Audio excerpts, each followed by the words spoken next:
I don't give all that information in the context of like, hey, we're going to see a 60% drawdown. This is doom and gloom. Get out of the way. Yeah. But it is. It's good to know. It's good to know. That's the point. It's, hey, if you're building portfolios or if you're investing your own money and you're not aware of this, like you should be. Taylor, I got to get you some props. Once again, you outdid yourself on Instagram.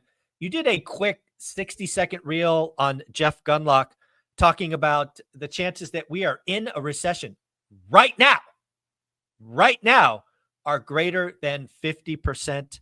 I have no idea how you get all of that into a single video, so I thought I'd give you an opportunity to expand it a little bit. Let's talk about what Jeff Gundlach is saying and what's going on. Yeah, I think the first thing to realize is that Jeff Gundlach is not one of these perma bears, always in a bunker, calling for it, gold, saying it's going to the moon, etc. He's just a person that looks at data, ascertains, kind of what he thinks, but he has been an amazing investor over the long term. And he runs Double Line Capital is the firm that he runs. And they've made some historical macro calls on his notes that have led them, to amazing long-term investment returns. And he said that, within the next 2 quarters, we'll have found out that we are currently in a recession to the tune of higher than a 50% probability. And this was on the heels of Jerome Powell's comments. It was the same day that the Fed had met that he came out thereafter and mentioned this. And we discussed the fact that the Fed was the one saying, hey, we've increased our unemployment likelihood by the end of the year, that unemployment goes higher. Inflation goes higher by year end. GDP comes down by year end. So Jeff Gundlach's comments are not too dissimilar from what the Federal Reserve is saying to look at in general as well. Yeah, when I hear guys like, again, I think that was a very important opening about Jeff. He's not a perma bear. I wouldn't put him in that camp. In fact, I like what he does at Double Line. I think he makes some wonderful macro calls. He's a fixed income guy, but I like how he deciphers the economy. And I think what he's looking at is he's basically saying there's 3 legs of the stool to the U.S. economy: government, call it business, private enterprise, and consumers. Yep. And I think what he's basically saying is, at least in the short term, government spending down, consumers down, small business down. And he's like, I don't know how that's not a recession. That's what I think he's saying. Yeah. And I will say that the one that's been bucking the trend, and this was not, again, that Jeff Gundlach's been calling this for years and years. He's not. He's just stepped up and made this comment now. But the one that's really been bucking the trend is the consumer. So, well, I guess, the government has for that matter as well. The government's been continuing to inject capital in. We talked about in the last episode that we're going from 7% fiscal deficit spending down to 3%, which is just massive pulling on the reins. Yeah. So the government is going to now leave it up to corporate America's own devices. Can they stand on their own 2 feet? And then to your point of like the consumer being a massive one, consumers have continued to spend in the face of rising interest rates over the past few years. And it's funny, how much impact does rising interest rates have on the consumer, I think is going to be the case study that people look at this time right now in history and say, do interest rates have the effect they had in the past? Yeah, it's just really, I respect Jeff Gundlach. I like what he does. I watch everything on CNBC that he's a part of. But as the macro picture plays out, I also think short term and long term, right? When I look at what's going on right now, we talked about in video number 1, kind of the timing lag, right? A recession call makes sense, which I'm not going to do because I've been wrong the last 2 times. I'm just going to say it makes logical sense. But I think it would be short and shallow because coming out of this will eventually be deregulation, tax cuts, these other things, no tax on tips, no tax on Social Security or whatever else is in this new bill coming. I think the second half of the year is much better than the first. So short and shallow recession, does that kind of make sense? Yeah, I think from an economic standpoint, it does. I look at things from a market standpoint and stocks, bonds, et cetera. And I think that the outlook for stocks right now, and I'll discuss a little bit about this, if we were to enter a recession, is a bleak one. And bleak is probably an understatement as to what it is. But I think your comments are relatively fair in the fact that we're trying to rip this Band-Aid off really quickly. The one thing that we have the ability to directly impact is the government spending. And that is a light switch, right? And I'm probably oversimplifying that to an extent, but we are effectively saying we are reining this in, slashing and burning very, very, very quickly. Yeah. So let's break that down, because you've done some research here recently and actually have an Instagram post on this. So we'll point to folks too. But just how bad, how much pain in the market if a recession occurs? Yeah. And again, I don't put out these numbers to scare anybody, but when you think about the S&P 500, the price of it is a function of very simply two things. One is earnings per shares by companies, and then the other is the price to earnings multiple. And you literally multiply the two and you get to the end result.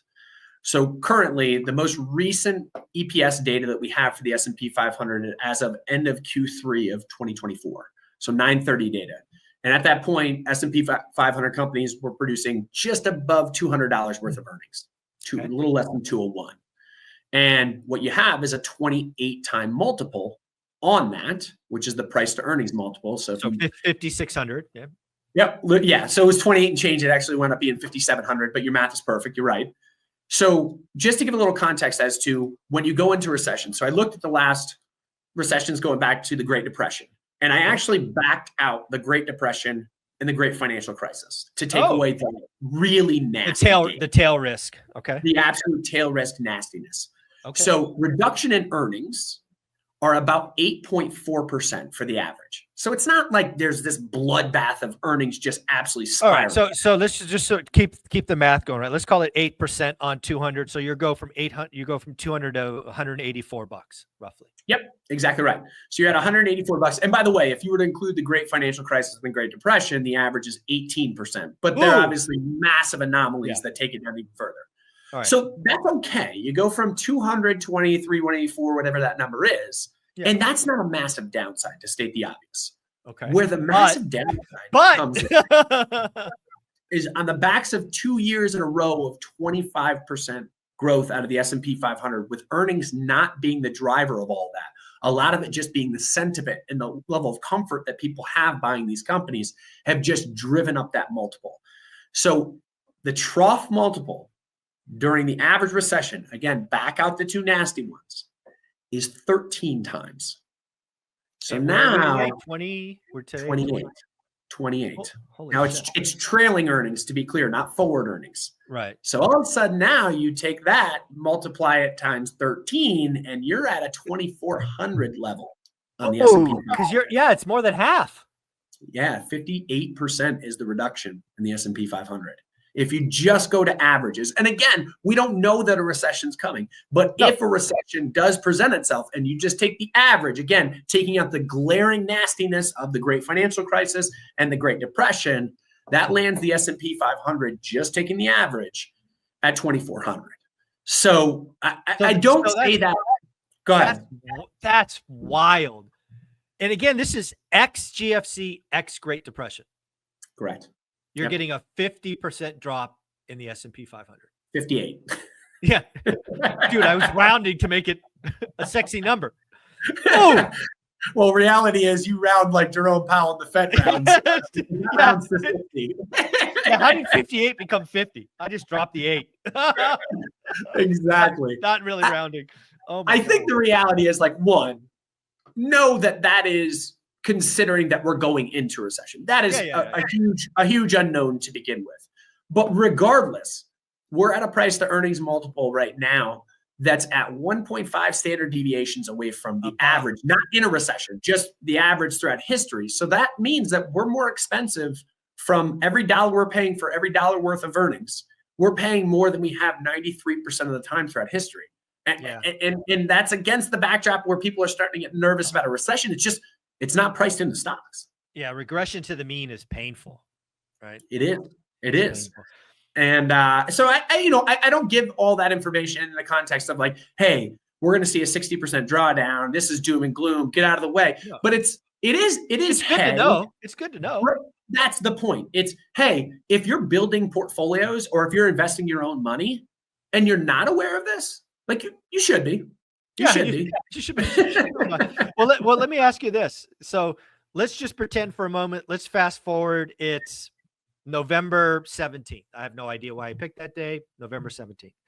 and the stock market's down 50%.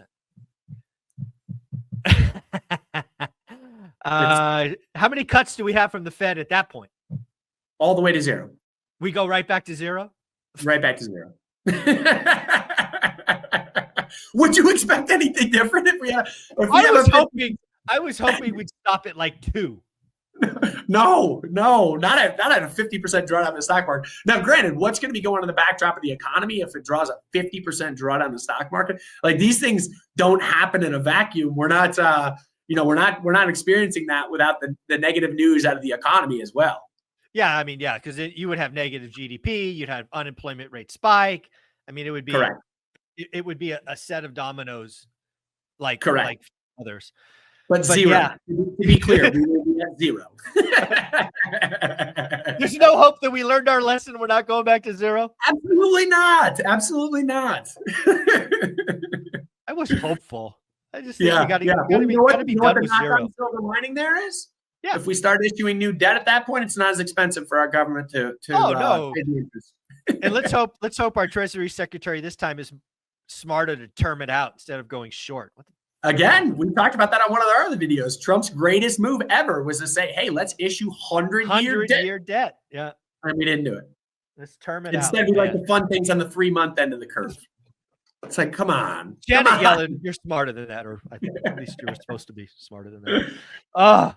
Yeah. So again, sorry to Debbie dying on a Monday like that. Well, no, I mean, I think it's important to realize, because even if a recession is not coming and Jeff Gundlach's wrong, recession will happen, right? They are natural parts of the economy. It's not like we figured out how to never have one again. So it's important for people to know. But I guess the silver lining of this also, not only getting zero rates and all of that, but you can really start building a portfolio at that point. Yeah. Oh yeah. You can get aggressive at that point. And that's the reality is, like, I think we're in a little bit of a new world order where I don't think that we get resets back to like really nasty price to earnings multiples. I think that you need to be a buyer when things reset down to, and one of the tricky things when you're talking about price to earnings multiples are you looking at forward or rear view mirror ones, whatever. Most people talk about forward. We just talked about rear view mirror with everything I gave there for the record. Right. But on a forward multiple earning, where we're at about 21 times earnings right now, okay, you need to get regression to see real value in the market. And I think when it gets down at 18, 17 times, I don't think you get down to historic averages at that 15, 16 times. I think you have to be a buyer in the market ahead of that, because I just think that companies are more efficient. They're better moats around these big businesses. Yeah, et cetera. I also think we just have so much freaking cash in the system. Totally. We still have all that freaking COVID cash sloshing around. So I think an 18 kind of feels like a 15. Yeah, I think you're right. And I think that also you have massive money sitting on the sidelines in money markets. There's nearly $7 trillion. 7? Oh, I thought it was 9 trillion. 7. I mean, whatever. It has a T on it. Right. Regardless, it's massive. And so I think some of that money starts to, and I say that actually, we should be smarter than this, knowing the psychology of human beings, that if it gets nasty, that's not coming out. Yeah. Well, let's be clear. Some of us will deploy it because I don't want my cash earning zero. Dude, if we go back to zero. Yeah, but probably what will happen for the masses is you'll get that drawdown. You'll be down at 17 or 18 times earnings, and people will be scared to death, and they won't want to put money to work, and it'll go back to 20 times, and then they'll re-enter at 20 times because it's well, what I'll do when rates go to zero again is I'll refinance all my properties. I'll cash out, I don't know, 5, 6, 7, 8 million bucks, and I'll just go shopping. That's what I'll do. I love it. I love it. Yeah. And you think about it, like what happens to the real estate market in that environment, even with a dearth of supply. Like we talk to people all the time. One of the values of having a truly diversified portfolio is people say, hey, I'm willing to weather any storm and I'll sit in the market and, just ride it out over the long term. And then we say like, hey, yeah, but do you ever think about buying real estate? Because that's always in the back of a lot of wealthy people's minds. And they're like, yeah, absolutely. I'm like, well, guess what? When do you need that dry powder? When the market's humming? No, you need that dry powder when it's nasty. So you need to protect some against that downside. Yeah. So you're not selling things that are down 30% to buy that property. Yeah, exactly. This is going to be a lot of fun. I appreciate the education. Again, folks, give him a follow on Instagram. I have no idea how he does all in 60 seconds. Where can they find it? Yeah, find it at Life Goal Investments on Instagram, TikTok. I'm on LinkedIn. Find me anywhere. Thank you, buddy.